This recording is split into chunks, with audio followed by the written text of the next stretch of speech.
Hello. Okay, today what we're going to do, we'll have a quick look at the Juniper Day One books. Now, these are a resource that are provided for free by Juniper, and they are absolutely fantastic. They cover an awful lot of Juniper implementation of how they do things. So if we do a quick Google search for Juniper Day One books, you'll find that we have it here is Juniper Networks Day One. So let's have a little look and see what sort of stuff we get in there. So let's load that up. Okay, so I'm going to go from featured to all books, and let's have a little look and see what we can find.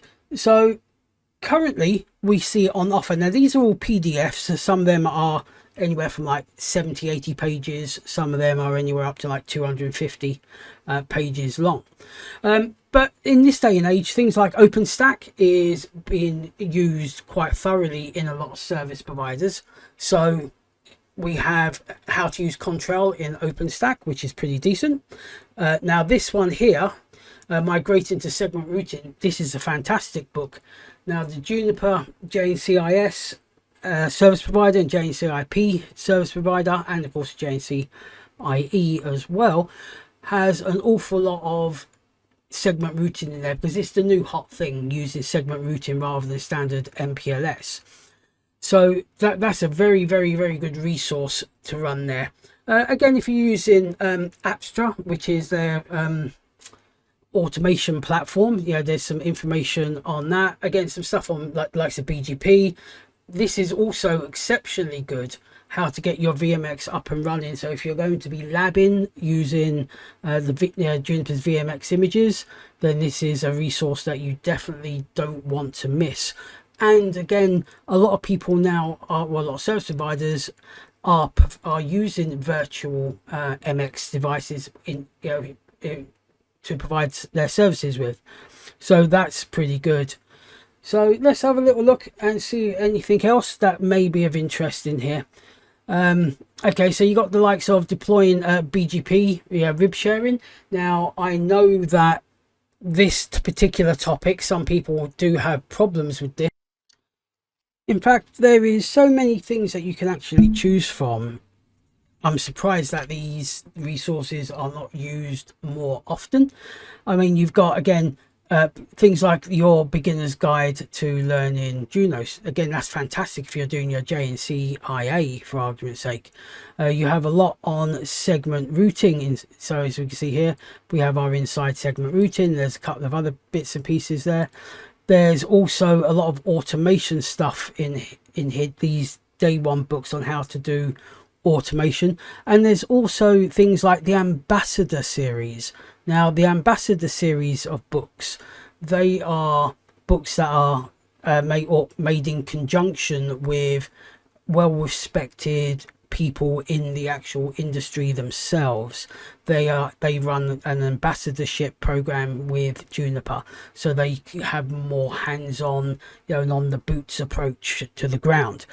Like I said, again, loads of stuff, MPLS, but what's really good as well is that you get your actual book bundles. So if you click on your book bundles, if you just want all the books that are to do with segment routing, it's got them there. If you want all the books that do with automation, now that's actually pretty good because Juniper has a few proprietary protocols when it comes to automation. So this particular bundle is fantastically good. And then of course you have your ambassadors bundle as well. Now all you need to do, you don't even need to log in, all you just need to do is to, well, click on the hyperlink and it'll automatically download the bundle of books for you.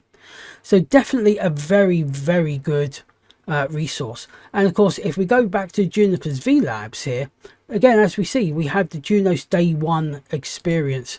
So within that we have, two routers on this side, and we have a switch, and we got a router and a couple of servers in there already running some services, again as it states there, Radius, SNMP, etc. And as we've already discussed in the previous video with the Juniper VLabs, you are not limited to the topology setup as it is. I mean, you are to the actual physical setup, so you can't add and remove physical interfaces, but you can add as many logical interfaces as you want. You can add any protocols you want, so you don't want to be running OSPF, then run BGP, run ISIS, play around with some MPLS, play around with some segment routing from the Day One books.